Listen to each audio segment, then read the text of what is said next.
This episode of The Energy Show is proudly sponsored by Sunlight and Power, the Bay Area's leading commercial and residential solar contractor. SLP has been designing and installing photovoltaic, battery backup, and solar thermal solutions since 1976. Help fight climate change. Go solar with Sunlight and Power today. So, you want to save the world with clean energy? Make money doing it? Confused about the economic and technical realities of residential and commercial solar, batteries, heat pumps, EVs? Want the real-world scoop on new energy technologies, not manufacturer hype? Then tune in to the Weekly Energy Show, hosted by Barry Cinnamon. Insights from Barry's 40-plus years in the solar and energy industry will help you understand the future ways we'll generate and consume energy. And now, here's Barry.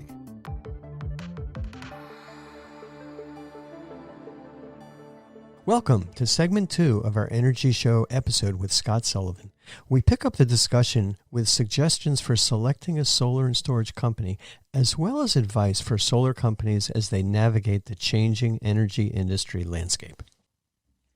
So, Scott, what you've seen over the years, what are the characteristics of a great solar and storage installation company or contractor? What makes them really good? And then what should customers look for when they're selecting a contractor? Wow, I hope and pray every single homeowner in America listens to this show today, because the choice of who they pick is going to make the difference. It's like night and day, right? So making sure that the homeowner is educated.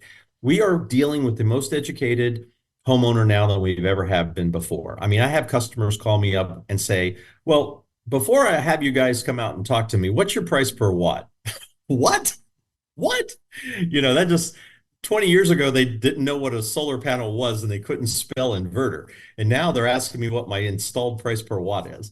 So we're dealing with a much more educated consumer, which is great. And I mean that from the bottom of my heart, it is really great, because if we have to spend less time talking about this is what a solar panel is and this is what an inverter does. Now we can talk about the economics and how you're going to use that energy. What I think a great solar contractor is, there's two sides to that. There's a great solar sales company and there's a great solar contractor. Let's start with the sales company. The sales company that is truly consultative, the sales company that comes in and asks the right questions. Mr. Cinnamon, do you own an EV? Yes. Okay. Are you thinking about using your EV to power your house? I didn't know I could do that. Those are the types of questions, going from vehicle to grid, going from virtual power plants, making sure that, you own a Ford Lightning. Is it worth spending 12 grand to have the switchgear so you can power your whole house off of the 98 kilowatt hours battery that you have in your truck? The answer is yes. Yeah. So those are the questions that a true, really, really good sales company will ask. They do a consultative sale and they dig in deep. And if the customer gets antsy and says, why are you asking me all these questions? How much is it? Then that's not your right customer. That's not your good avatar. That's a guy who's probably a price buyer or thinks he can buy solar on Amazon and have it delivered tomorrow. Yep. Right? Yeah. So then we shift to the contractor side. The contractor side is the guy who treats your home just even better than he would treat his own. Right? Mm-hmm. He comes in, he's respectful. He brings the proper safety equipment. He makes it absolutely clear that you're the priority. I'm not on the phone. I'm in uniform. I have my security equipment. I have a responsible crew that are doing exactly what they said. They're communicating through the entire process. Mr. Cinnamon, we have on the plans here that this solar array is going to go right here, but we found there's a vent pipe there. We want to have this conversation with you before we just mow over it, right? Or before we put a snorkel on it or whatever. Nobody is going to know what that means. Sorry, I forgot my audience. But, that's what it makes a good contractor. And then the continuous communication. Anybody that's listening to this right now knows that they bought solar. It is weeks, sometimes months, sometimes a very long time before they go from the signed contract to a permission to operate from the utility. The great contractor keeps that customer informed all the way through. The great contractor over communicates. Mr. Cinnamon, I know it's Friday. No, we don't have any updates. We're still waiting on your plans and permits. Hey, how was your week? That call does wonders. And then when they show up and they do the right job, and it's all about making sure that you're happy, you're satisfied, that you're reasonable and I'm reasonable. We're doing a great job. You're trading your time and money for my efforts to save you money. So it works out really well. I think that's the answer. I don't know if you agree totally. I totally agree. Communication is one of the hardest things to do. It takes staffing, it takes systems to do it. And candidly, we could do a better job sometimes because we're not always proactively calling the customer. The biggest delay is when the cities get the permit application and they kind of could sit on it for months. And we're usually the bad guys about that. We're the ones that are blamed for it, but it's not us. Luckily, people have a lot more tolerance for bad behavior from their utility. So everybody hates the utility. I want to tell you a quick story. Because we're in Southern California and there's a lot of filmmakers, a lot of Hollywood, a lot of stuff going on. We actually had a client that was almost 6 months waiting for the utility and the city to get through the final inspection and fire, LAFD and all that other stuff. He walks in with a video camera and says to the guy, the little lady behind the counter saying, "Can you explain to me why I've been waiting 6 months? And can I speak to your supervisor?" I mean, it's like, and they know who he was. Or she, yeah. And it's amazing. It does get very frustrating sometimes. But thank goodness that ire was not geared towards us because he knew that we had no choice in the matter. Yeah, makes sense. Scott, since Sunrun and Solar City started back in the 2007 timeframe, financing has been key to the growth of solar. There are leases and PPAs, which are called third-party ownership. It's another corporate entity owns the panels on your roof, and that gives them some extra tax advantages and can reduce costs. And then there's also loans and home equity lines that were very, very popular, especially when interest rates were lower. But what does the residential solar financing landscape look like now that interest rates have kind of gone up and they haven't started coming down yet? It's brutal. There's no other way to describe it. It's really tough right now. It eats up any savings that you could have for lowering by putting glass on your roof and generating your own power just feet above you. It eats up that savings because you're paying it to somebody else, right? Now, a PPA, a power purchase agreement, where a power purchase agreement or a lease makes sense is if a homeowner or a business does not have a tax appetite. Because if you're either now with the IRA, there's even now they'll write you a check. They'll actually write you a check. But until recently, until this last COVID crisis and all the other stuff that happened, if you didn't have a tax appetite, you weren't eligible for the 30% tax credit. So it ended up being a tough way to get that credit to buy down the cost. So very smart people started financing and saying, "Hey, I'll give you 20% or 25% of that, and then you just let me own it, and I'll take the tax write-off, and I'll put in the debt and the equity, and I'll build it all up, and I'll give it to you, and it doesn't cost you anything, and I'll fixate your price just a little bit more than what you would do if you owned it. If you owned it and you could generate electricity at 6 or 7 cents per kWh, I'll sell you your power for 7.5 cents per kWh, and then guess what? You're locked in for 20 years. You save money. I've fixated your rate. There may or may not be an escalator in there. You have to be careful. Read the fine print.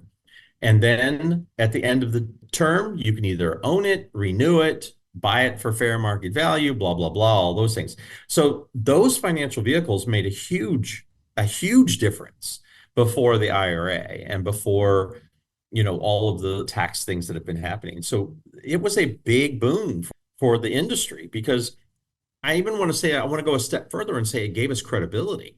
Remember when you could first lease a car? Before, when you and I were kids, it's like you save your money, you go into your dealership, your local dealership, because you couldn't buy a car any other way. There was no such thing as the internet. Sorry, I know you're old like me. And you write the guy a check and he gives you a car. Then they came out and they said, okay, now we'll finance it, but you can only get 3 years and we make payments. Then somebody came up with this brilliant idea. Well, just lease it. And now the lease became a vehicle, no pun intended. It became a financial vehicle that you could actually write it off on your taxes, and you could lease the vehicle and drive it for practically free. And the car industry just took off, right? Yeah. There's a little jolt there, is that General Motors Acceptance Corporation, which was their financing arm, was making more money on the financing than they were on making the cars. I don't know how it is right now, but they just found another way to make money, which is fine. And guess what? Same thing's happening within the solar industry. You've got companies, they make their profits on the financing. They could do the installation for zero money or even negative, because they're going to make it up, not in volume. They're going to make it up on financing, and that's a darn good business model. And there's something to be said. I mean, hey, buy now, buy today, buy now. There's zero money out of pocket. Come on, we'll put solar on your house tomorrow for free. Just call us. Call 1-800-555-1212. And then it's like you call, and they send a really professional salesperson out and says, oh, you don't want to own it. It's a maintenance nightmare. Let us own it. We'll take care of it. And guess what? If it doesn't produce power, you don't owe us a cent. We'll take care of it. We'll keep it running. But every single kilowatt hour it makes, you have to pay us 7.5 cents. So we become your electric company at a cheaper rate.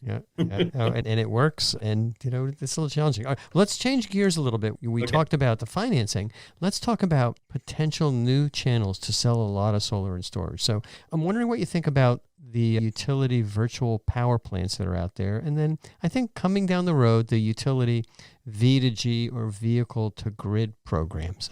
I haven't seen a lot of traction on that in California, although there's some tests. But what are you seeing around the country?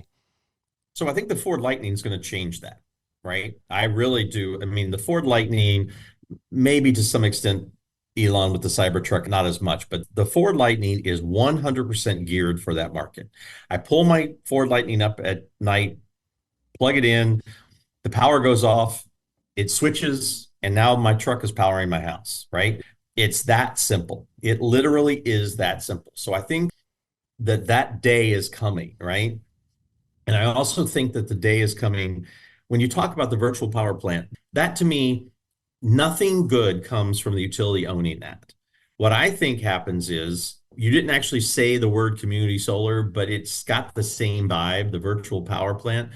I know where you live in the Campbell area. I know what's going on down there. You probably have a great homeowners association. I know I do. So if my homeowners association came to me and said, we're going to eliminate your electric bill, but you're going to stay connected to the grid for security, but we're going to pool our money and our time. And in that 5 acres behind our subdivision, we're going to fill that with solar, and I'm going to give you green energy. And you only need to buy from the grid if everybody in the subdivision is using too much power that day for air conditioning. We're going to use them as a backup. I would say, sign me up. I'm ready to go, right? Privately held, privately organized, privately sold, privately developed. That's the way to go. The problem with the utility is you have the word utility in there, right? So the virtual power plant that the utility owns in, Colma, Mexico, and they're wheeling the power across the border and selling it to, the fine residents of PG&E territory. That doesn't solve our problem. We're still moving those electrons thousands of miles. We're still moving those electrons through massive amounts of infrastructure with giant aluminum wire at 500,000 volts. None of that's good. Yeah. None of that's good. Yeah. So. Well, I was funny, talking about these utility virtual power plants, and this was from Utility Dive. There's a newsletter that I get. This is Utility Dive. The quote: because the vast majority of utilities in the United States earn a fixed rate of return on their capital investments, they are not incentivized to implement solutions which will save them and ultimately ratepayers money. That's what they quoted. Now, I'm translating that into English.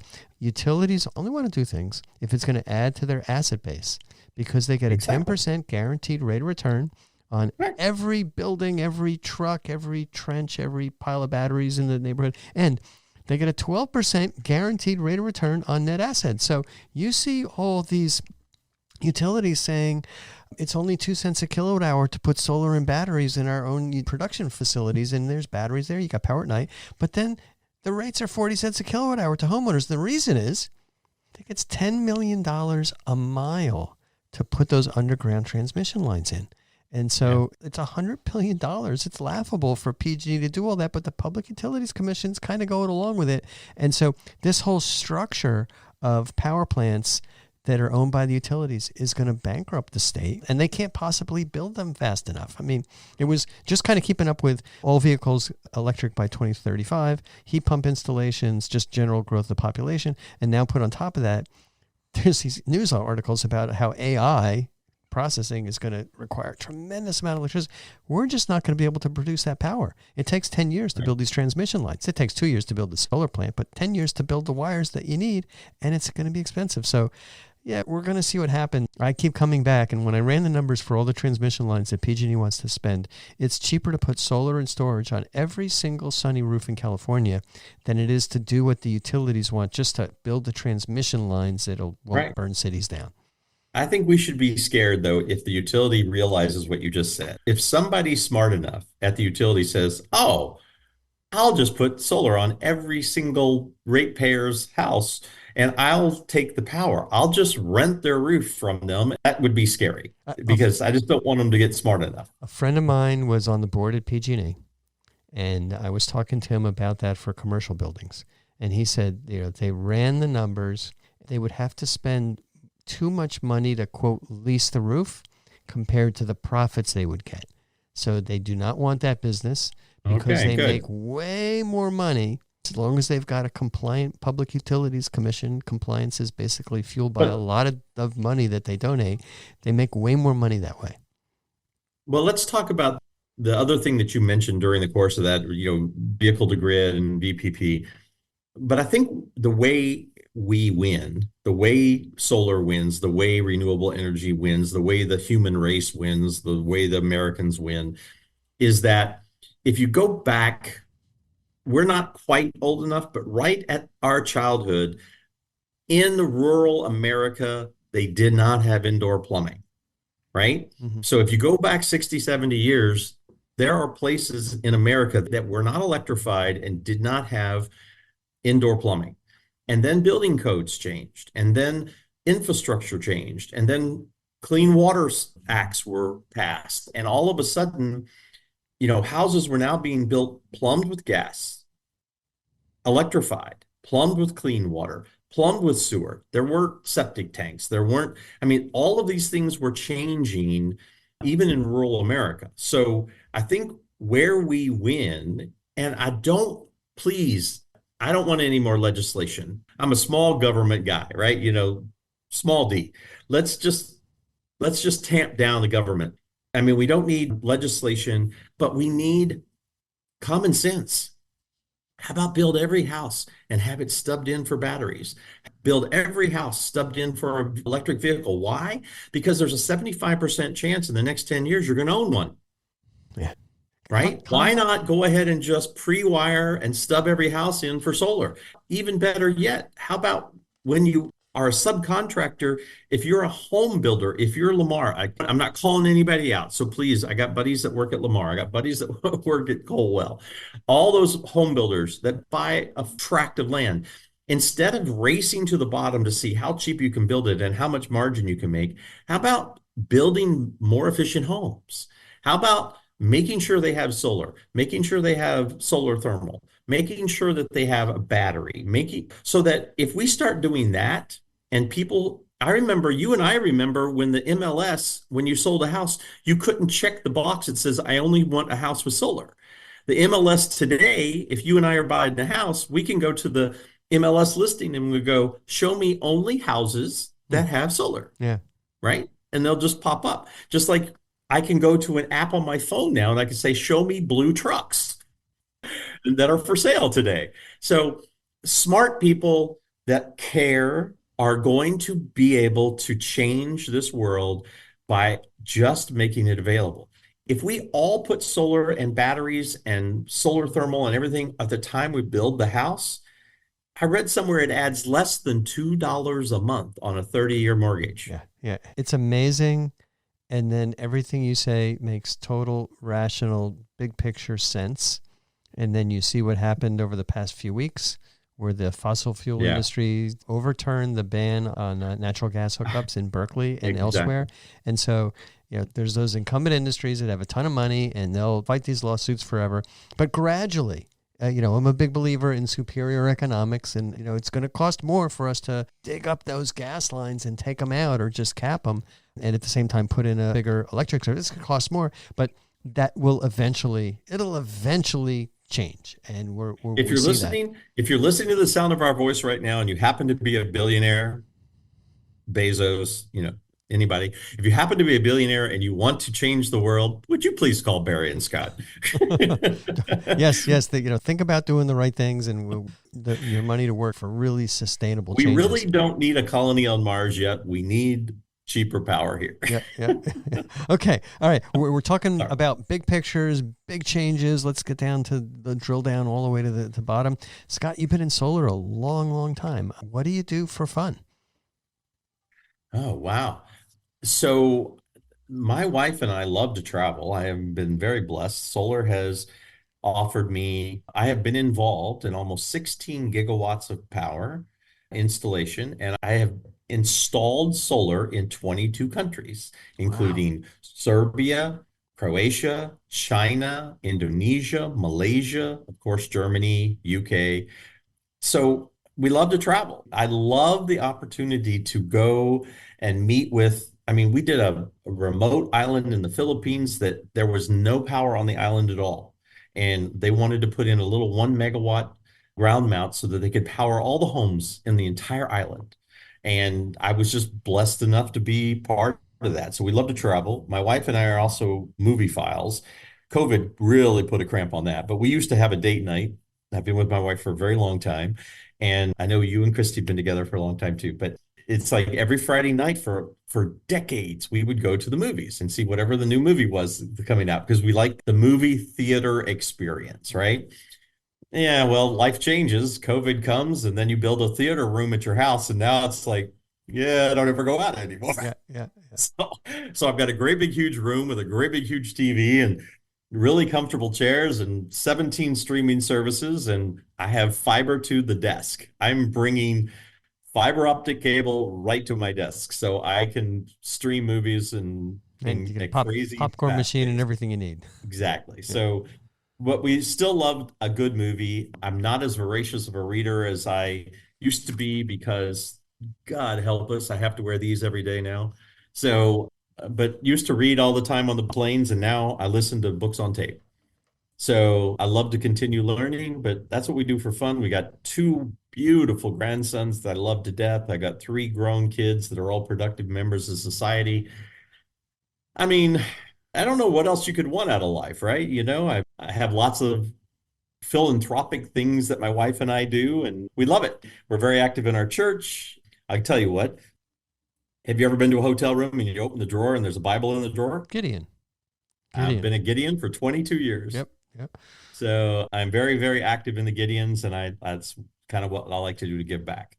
And it's a lot of fun. I really am a joyful guy. There's a big difference between being happy and being joyful. I get up every morning and decide to be joyful. I'm not always happy, but I decide to be joyful. So I just get up and I just love life. And, I am just a guy that likes to meet people and have a conversation. It's funny. I'm just thinking about the other people in the solar industry and related industries that I've interviewed. And I'm the same way. We just like our life's work. We like our jobs. We like seeing how that the employees mature and grow and build families and how much value we're creating to society. So that's kind of bottom line. All right. How can people get in touch with you, Scott? I'm really, really difficult. No. If you type Scott Sullivan on LinkedIn, I'll probably pop up 3 different ways. I have over 98,000 connections on LinkedIn. So you can go to scottsullivan.biz, Scott, my full name, scottsullivan.biz, because some guy named Scott Sullivan got .com years ago and I haven't been able to get it from him. I've tried several times to buy it, but scottsullivan.biz, it's really easy to get a hold of me. If you go to any of my socials, anywhere else, I actually have my cell phone number on there. I've had the same cell phone number since 1999. Wow. And my wife and I are 1 digit apart. We got our cell phones the same day from AT&T a million years ago, and we walked in, and this is back, you remember when the cell phones were like the little Nokia, like, you could play Snake on them. I mean, that kind of, whatever. It's 1999. There was no, it was just out of a bag phone. I mean, it just got past a bag phone. So my last 4 digits are 5668. Hers are 5669. And we have had the same cell phone since 1999. Yeah. I did the same thing, believe it or not. And my ex-wife has the same number plus one than me. And, it goes back to the same genre, but, it shows stability. All right. Thanks, Scott. Tremendous. Thanks for joining me on this week's Energy Show. And thanks to all of our listeners for tuning in. And if anybody listening missed any of the show, you can always go to the Energy Show website at energyshow.biz, there's the .biz again, and listen to the podcast. Thank you very much.